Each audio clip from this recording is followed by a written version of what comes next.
And we are ready to begin. Hello, and welcome to another episode of Torn Book Club.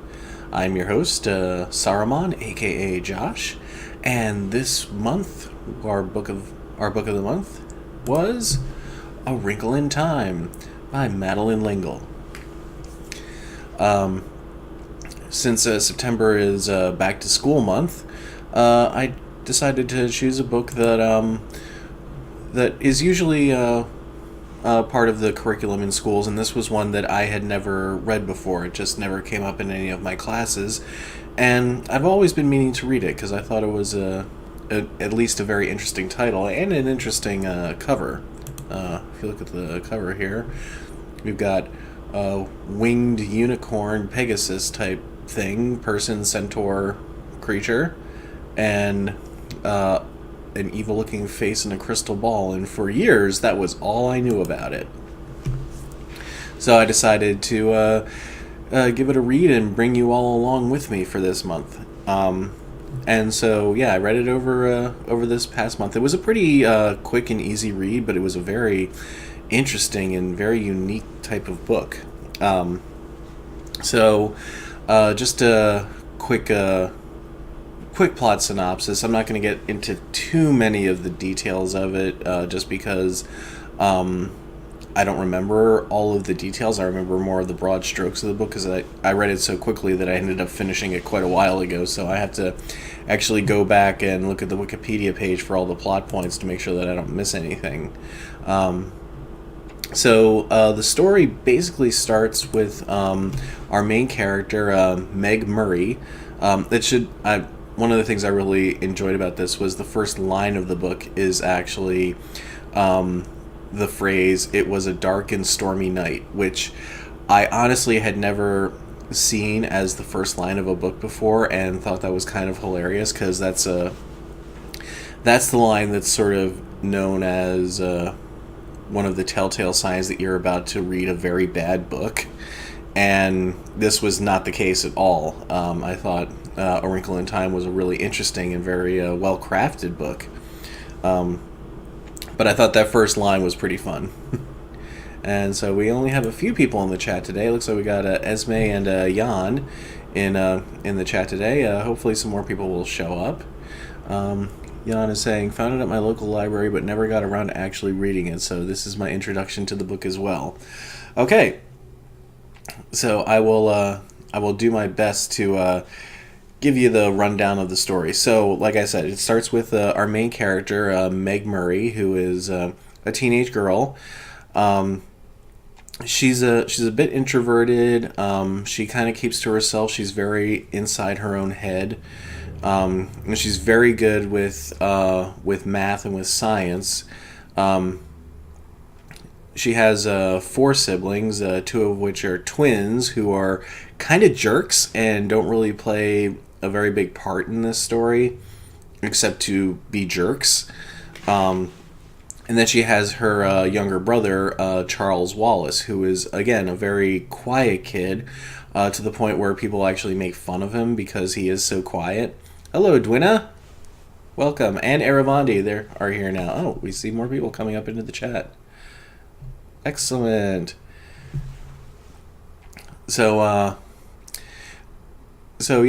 Amy is here now. Hello, Amy.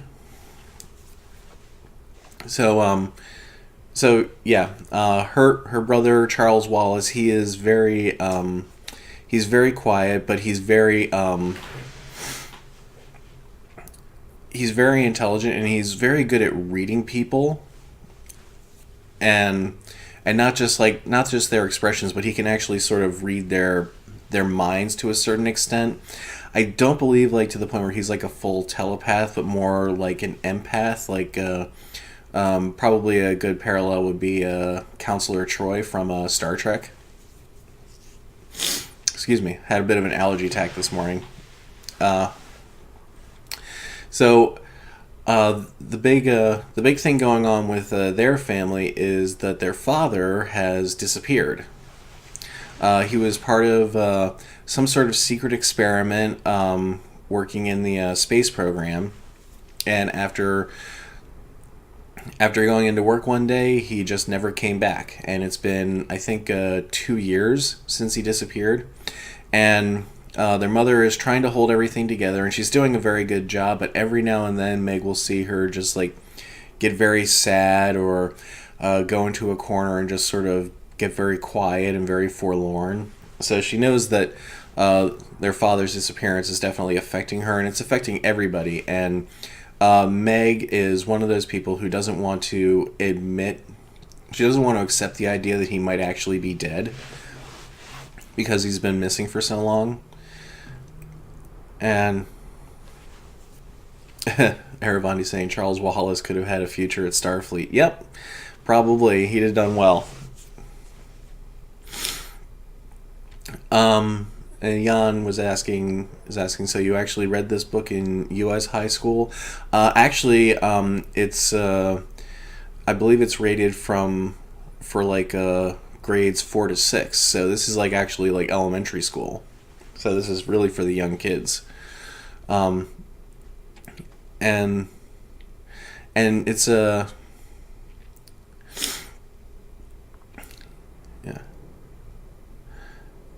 yeah, it was assigned to a lot of people in school. It never, my classes never got it, which I think was unfortunate because this book introduces a lot of very interesting concepts in a way that young children could really sort of understand them. And we're going to get into that in a little bit. So Charles Wallace has been going out and exploring this rundown old house near them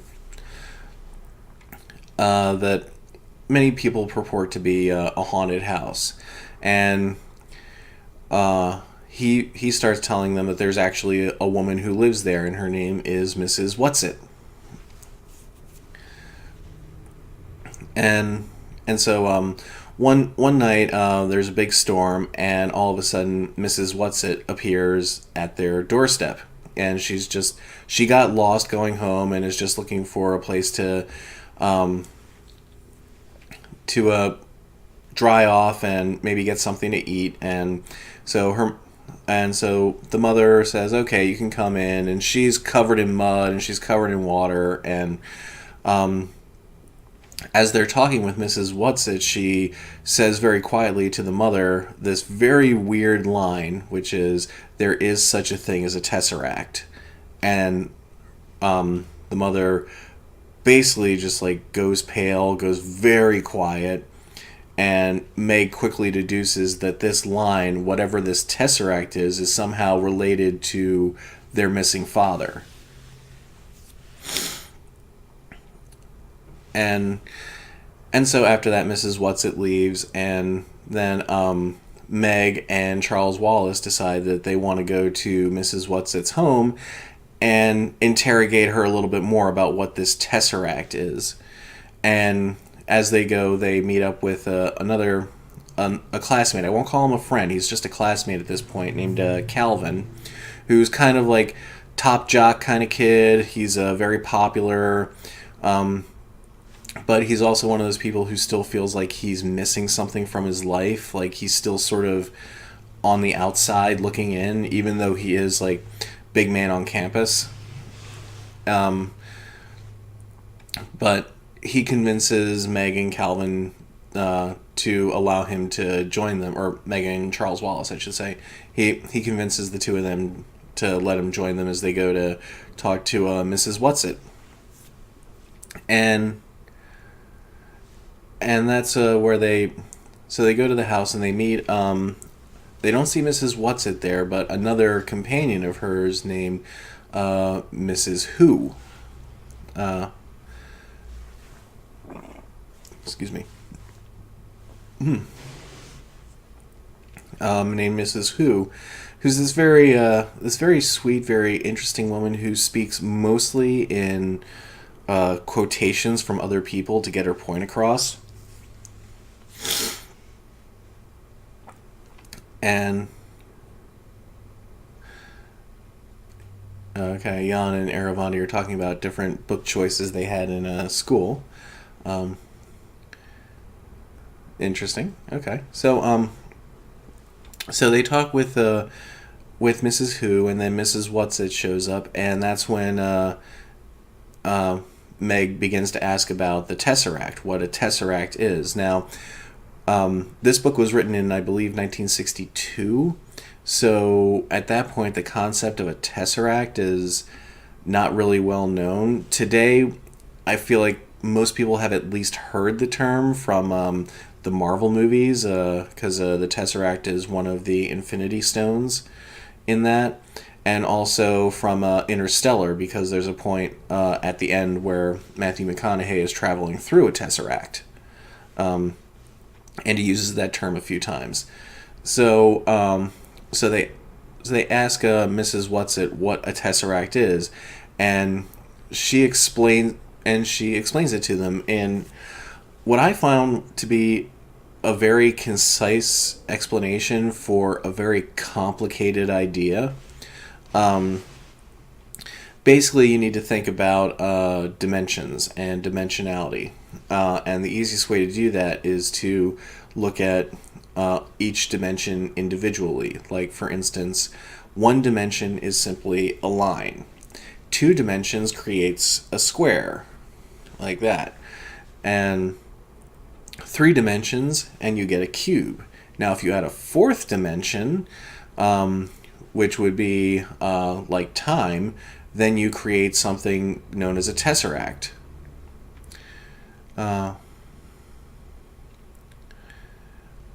Aravandi's saying, I know about tesseracts from this book and show called Strange Days at Blake Halsey High. I've never even heard of that, but I'm very curious now. So basically, a 4-dimensional object is what a tesseract is, or I was watching some videos on them, and they're also called hypercubes. And this is all theoretical because we really can't see a 4-dimensional object the way we can see a 3-dimensional object. And so Mrs. Whatsit and Mrs. Who are then joined by their third companion, who is this very ghost-like presence known as Mrs. Witch, Which, not Witch. And they explain to the kids that they are actually creatures that exist in 5 dimensions. So they're able to manipulate the Tesseract version of space and time. And the way they do that is by The Strange Days at Blake Halsey High is on YouTube. I might have to check that out, Aravandi. Thanks. So what they do is they do what they call either tessering or wrinkling, or a better way of describing it is folding. What they do is they take 2 bits of the fabric of space and time and fold them together to create a quick jump point from one point to another. And then they unwrinkle it or untesser it or unfold it back to where it was. And that's how they travel through space and time. And they're willing to take these kids on this journey to find their father, because they say that their father is alive and he's trapped. And they're going to take them, and part of their mission here on Earth is to get these kids so that they can rescue their father.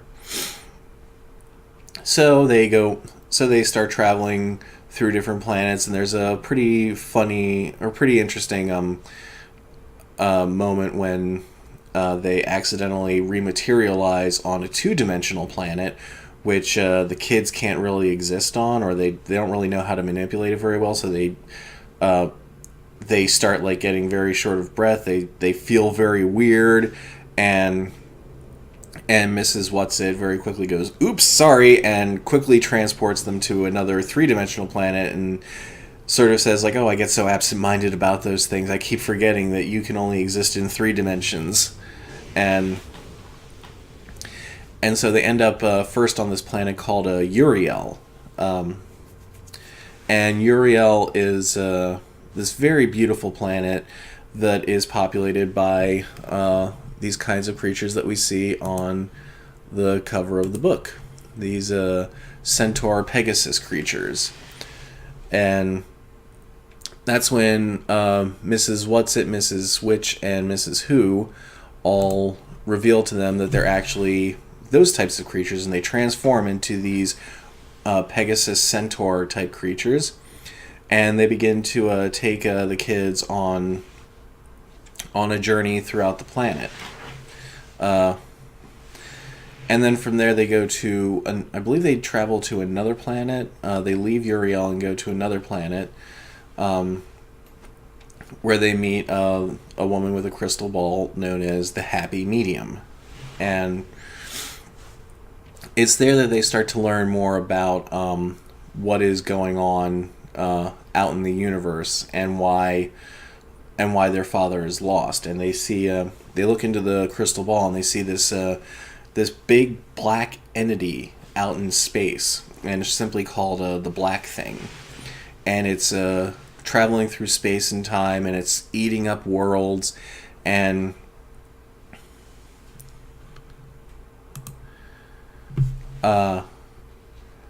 Aravanti saying, Uriel, there's a YouTube singer with that name. Yes, there is.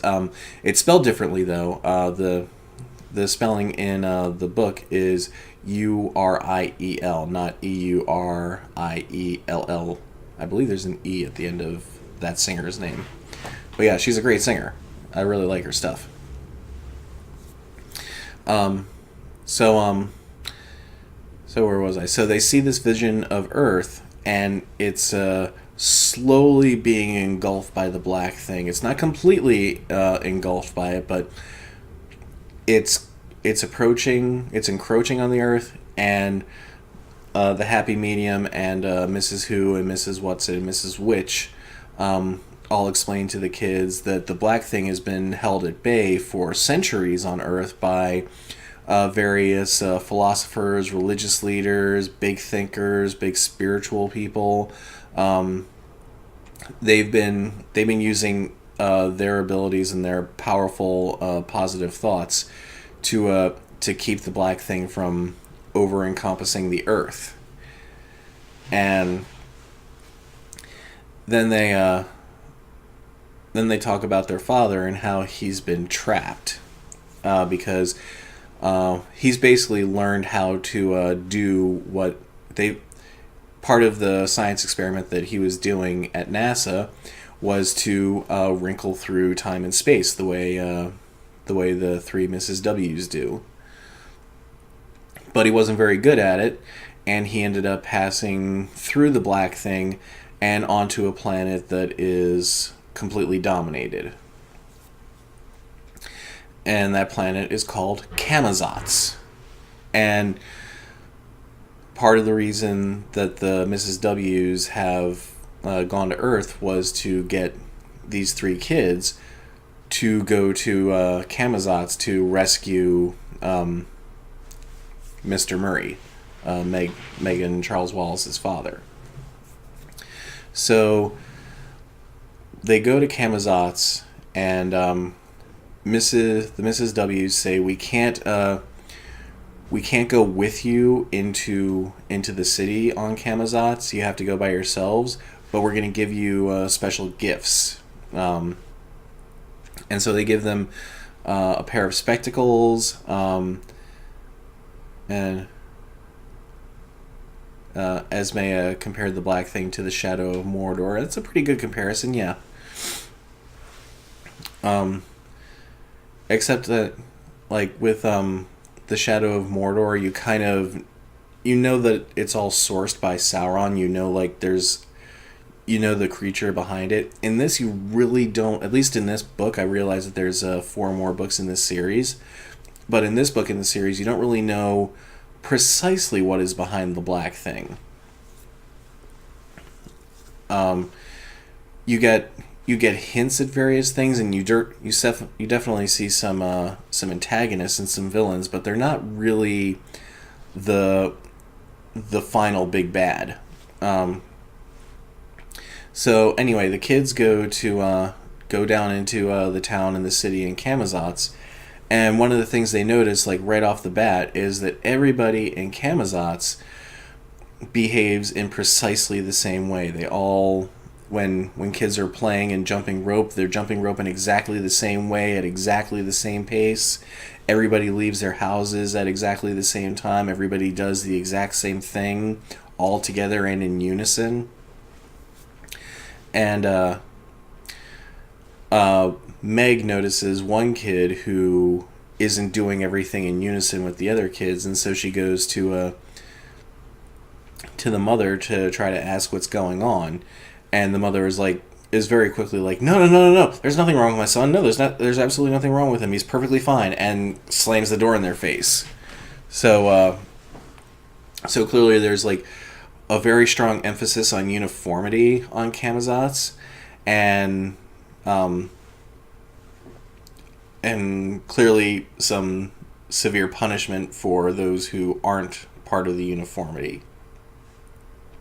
So the kids start to go further in. They leave this suburb area and they go into the city area, and they start to have conversations with people and quickly learn that they need to, in order to get to the center of whatever is causing this, they have to go to a building called Central Intelligence.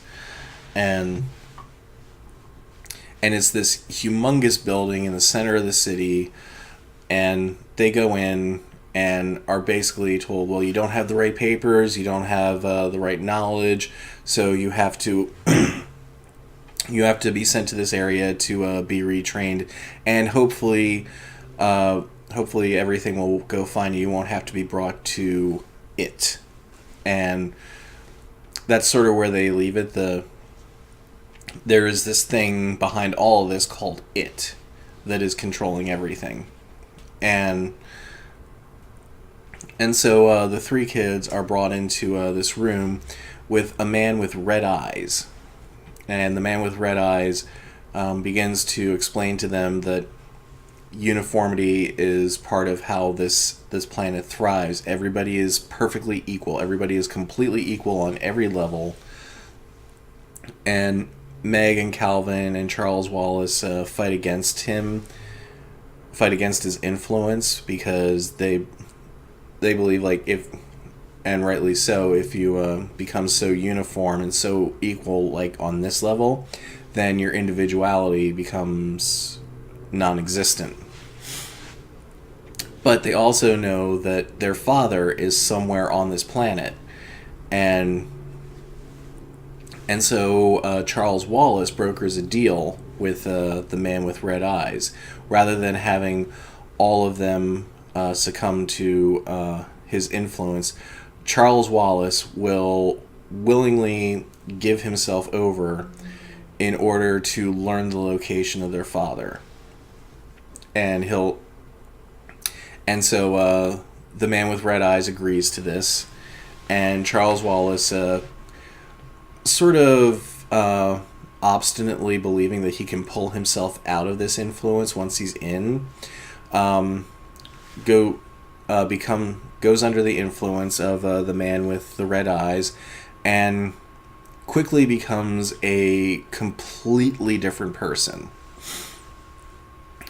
He's now very antagonistic. He buys in completely into this idea of uniformity, and how, and he tries to convince Meg and Calvin, listen, you just don't understand what you're not seeing here. I've seen this. I've seen how good this is. You need to be a part of this. And Meg is refusing. Meg and Calvin are both refusing to be a part of this.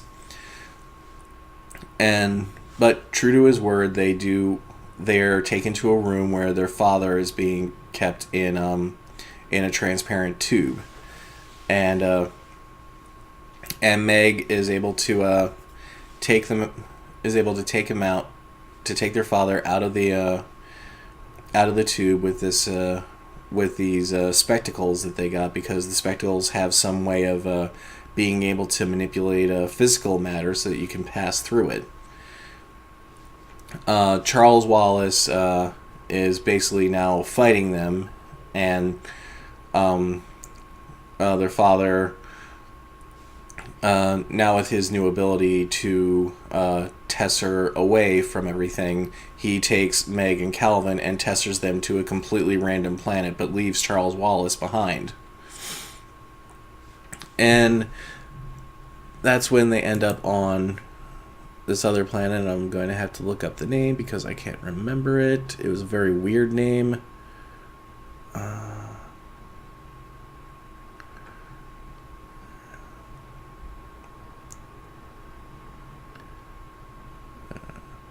Okay, it's called Ixchel. Ixchel. Ixchel. That's a very weird name. So it's there on this planet that they meet the inhabitants, who are these large gray, super tentacle-y creatures with no eyes and no real face. And initially they think that they're in trouble. They think that these are evil creatures who are going to destroy them, but quickly turns out that they're actually very kind, very benevolent, and they can speak to them, and they say that we will help you. They help nurse Meg back to health because she was falling under the influence of the dark thing. I should say, like, I totally missed another spot. Like, after they get their father out of the out of the giant tube, they leave Central Intelligence and go to another building, a big dome building, to find the It. And they go into this big room, completely empty, completely silent, except for like this sort of full-bodied pulsing going on. And in the center of the room, on a raised dais, is a gigantic brain. And the giant brain is the It. And Meg knows that It is controlling everybody and everything on Camazotz, and if she were to just kill it right here, it's completely defenseless. She could do so, and It tells her, if you do that, everybody on Camazotz, including your brother, will die. So she can't do anything. She's falling deeply under its influence. She's resisting as best she can, but finally, their father tessers them away to Ixchel. And that's when we meet these creatures, and Meg calls them beasts, because they don't really have a word for that we can understand. And this was an interesting part, just about like communication and perspective, because the beasts have no eyes, and so they perceive everything in a very different way. Like, the concept of vision to them is a completely foreign concept, and it's like, to somebody who has vision, how do you even begin to explain what that is to something that has never had it, doesn't know anything about it, and perceives everything through various other means? And so there is like this level of, even though they're able to communicate with each other on a verbal level, there's a deeper level of perception that the two of them don't really quite understand between each other. Like, and it's never really explained, like, if one is better than the other. It's just that their perceptions of the world are so vastly different from one another that it's very hard for them to really sort of communicate ideas to each other. They can communicate words, just not ideas or the meanings behind them. But there's still enough for them to at least have certain conversations. And so Meg is nursed back to health, and she is absolutely livid that they left Charles Wallace behind. And she's also furious at her father for not being the hero who saves the day, which is what she sort of built up in her mind that he would be once they found him. That in fact he really is sort of just a bumbling guy who doesn't really understand everything that's going on or what he can do. In fact, like he testers them to this planet completely at random. He can't direct where he goes. He just goes somewhere. And so with that, he also doesn't know how to get back to Camazotz to get Charles Wallace back. At the same time, he and Calvin are both like, listen, we're so out of our depth on Camazotz, there's no way we can go back there without falling victim to it. And so eventually the three Mrs. W's come to this planet and begin to consult with Calvin and with Mr. Murray and with the beasts themselves, because Meg is still in recovery and she's being nursed back to health by one beast, which she has deemed she's named this one Ant Beast, or I should say it sort of named itself that by going into her mind and sort of taking the best words that suit her role. And so she went with Ant Beast. And so they had this big council meeting and tried to determine the best course of action. And here we sort of have like something that is very similar to the Council of Elrond in Lord of the Rings, where everybody is discussing the next course of action. The three Mrs. W's say that they can't go back to Camazotz. The beasts say we can fight against the black thing, but we really can't do much on Camazotz because it's so far outside of our realm of influence. Mr. Murray is feeling like he can't do it. Calvin is not really sure what to do. He sort of feels like he's kind of stuck. Meg is furious and is determined to find a way to get back to Camazotz. And as everybody is arguing, it finally comes down to Meg is the only one who can go back and get Charles Wallace. And so like there's this whole scene with her realizing she has to be the one to go back alone. Kind of like Frodo realizing like he's the one who has to take the ring to Mordor. And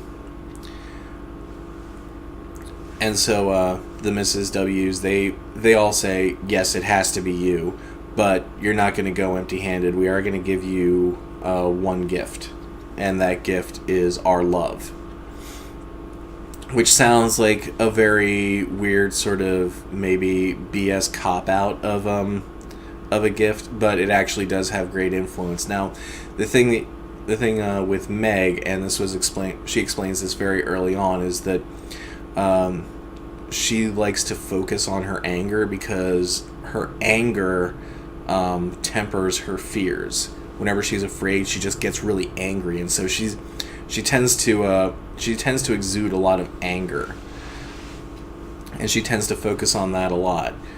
And so they tesser her back to Camazotz, and she goes to confront it and Charles Wallace. Charles Wallace is now completely under the influence of it, and he's very antagonistic. He's very cruel, and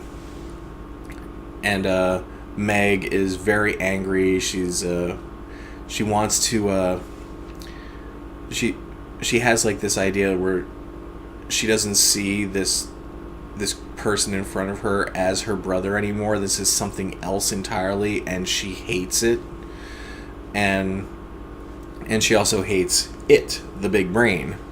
And because of that, it's sort of amplifying its attempts to influence her.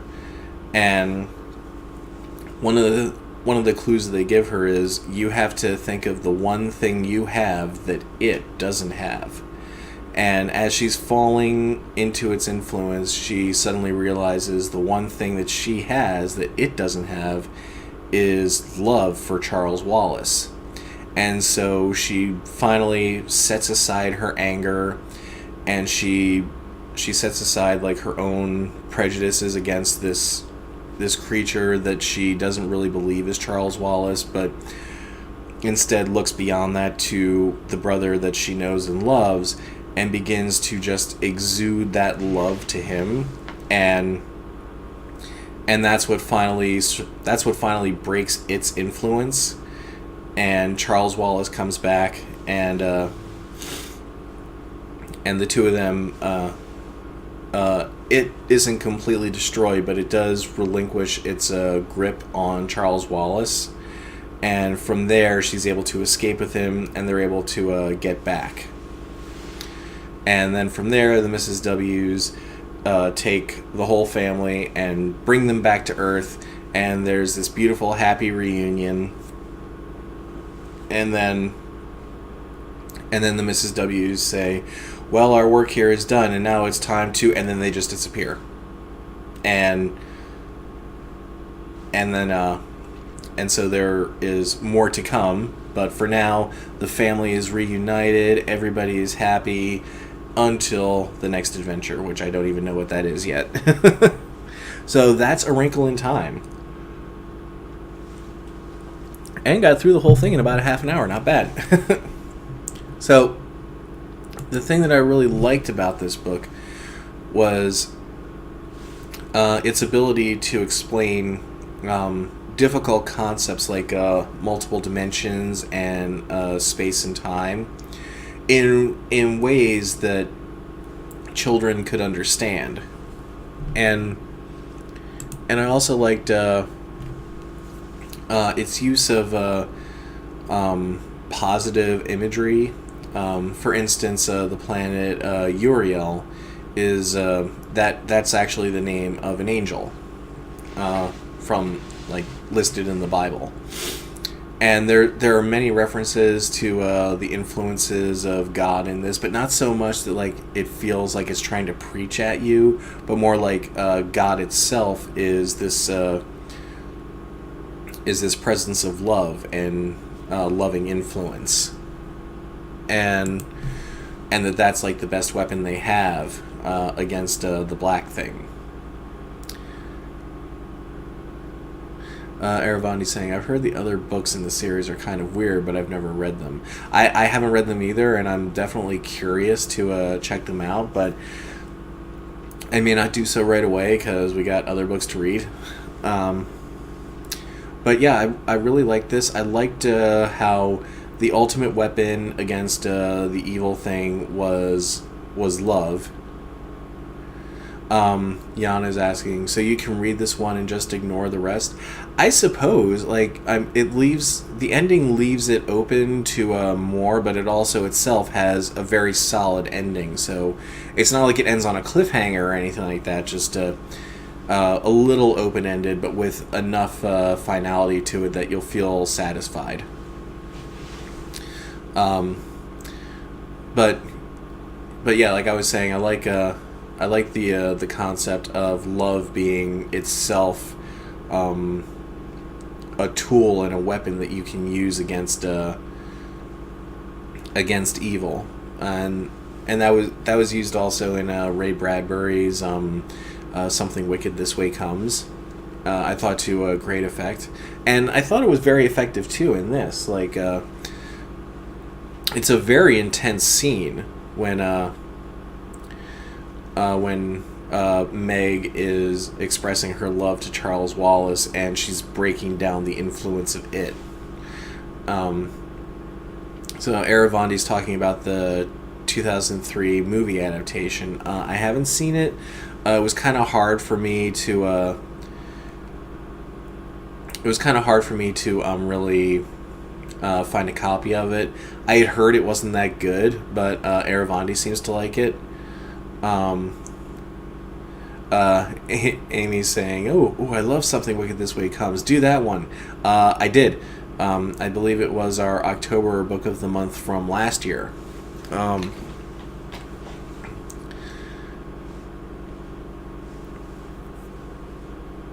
believe it was. I know it was an October book because it was sort of Halloweeny and horror like.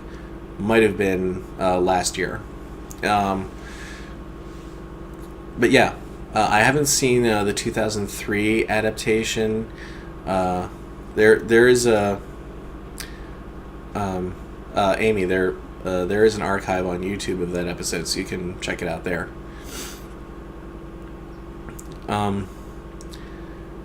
So yeah, I didn't get a chance to see that. I had heard it wasn't all that good. I know that Madeline L'engle, the author, didn't really care for it herself. But again, I haven't seen it, so I really can't say. I do know that they're working on a new adaptation for the big screen. That Disney is putting some big money and influence behind. So it could be good. It's going to be directed by Ava DuVernay, who is probably best known for Selma from last year. So I'm looking forward to that one, to seeing what that is, because I would love to see this story represented in a visual medium, because it's a very unique type of story. And there are lots of things that I feel like would be kind of hard to do on screen, but I shouldn't say hard, but you'd have to work kind of hard. You'd have to really work on it to get some of this stuff across.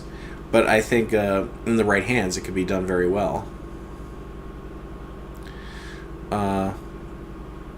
Aravandi saying, "I thought I heard Oprah is in it, but that might just be a rumor." As Mrs. Murray, I could totally see that, or maybe as Mrs. Whatsit. I don't know. I haven't heard that Oprah's going to be in it, but it wouldn't surprise me if she was, because if it's being directed by Ava DuVernay, because Oprah was one of the big producers on Selma.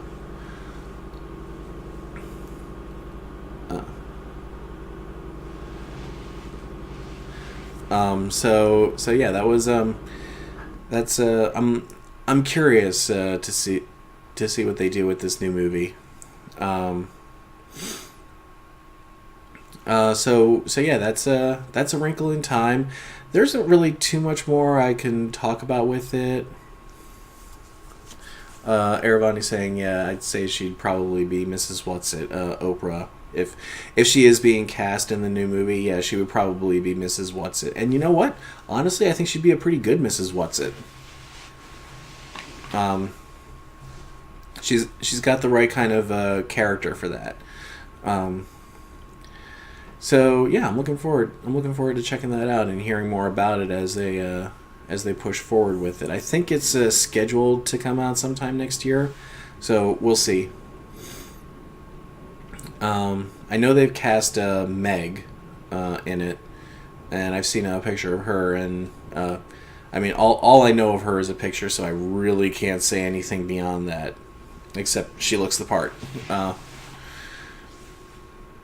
So yeah, I guess this episode is probably going to be a little bit shorter than usual, because there isn't too much more I can say about this book. It's an excellent book. I know. I think both Esme and Jan were saying that they weren't able to get to reading this book. I would say definitely crack it open if you can. It is a fairly quick read. It's a fairly quick and easy read. It's not very long.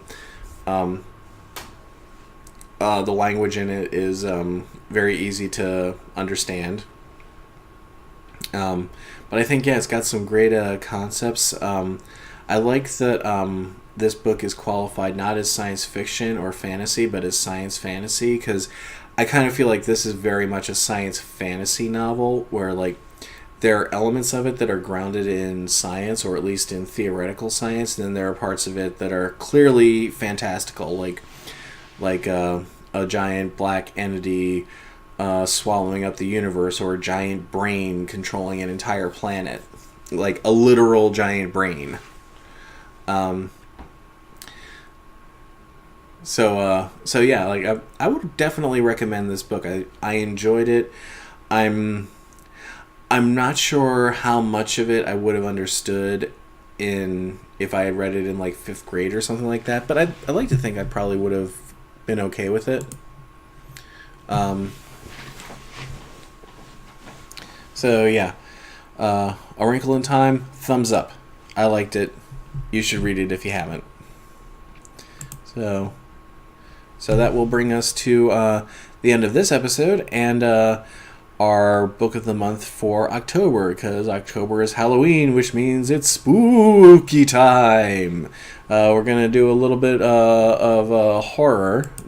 I can't really say horror. It's horror-ish, but it's also kind of yeah. Uh, Oh, I'll show you in a minute. Jan here saying, I got the Danish translation from my library, but I'm also reading Paper Towns, so I just had to finish that. Yeah, Paper Towns is a pretty good book. Don't see the movie, Jan. The movie is terrible.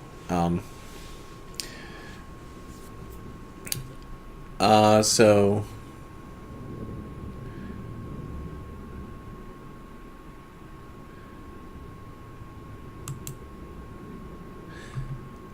So yeah, so our book for October is going to be Interview with the Vampire by Anne Rice.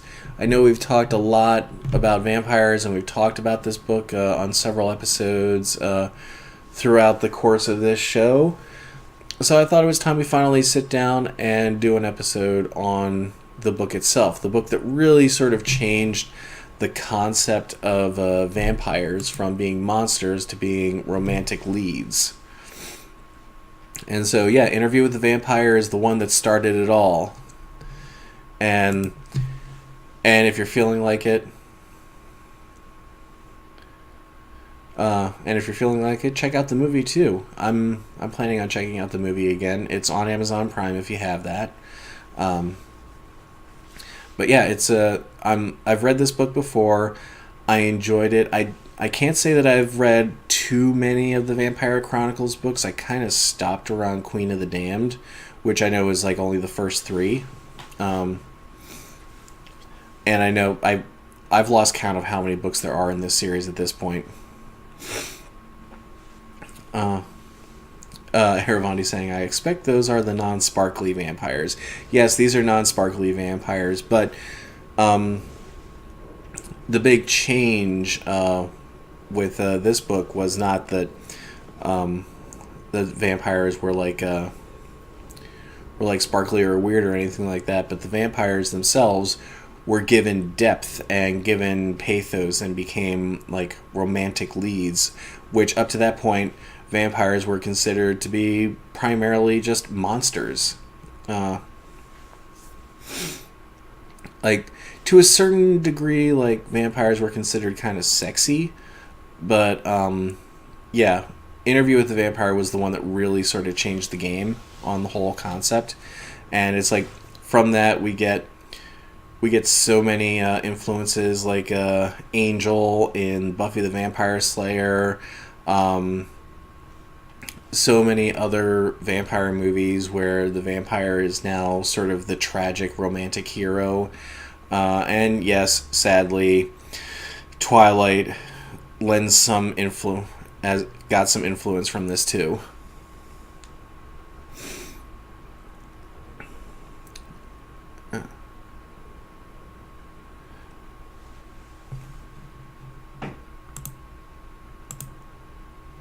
So,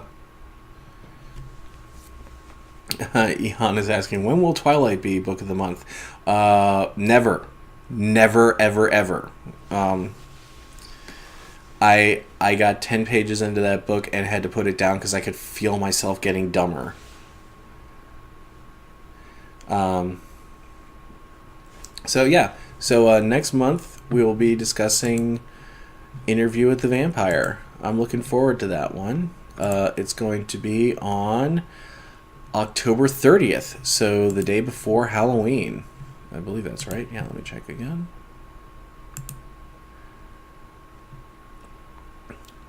Yep, yep.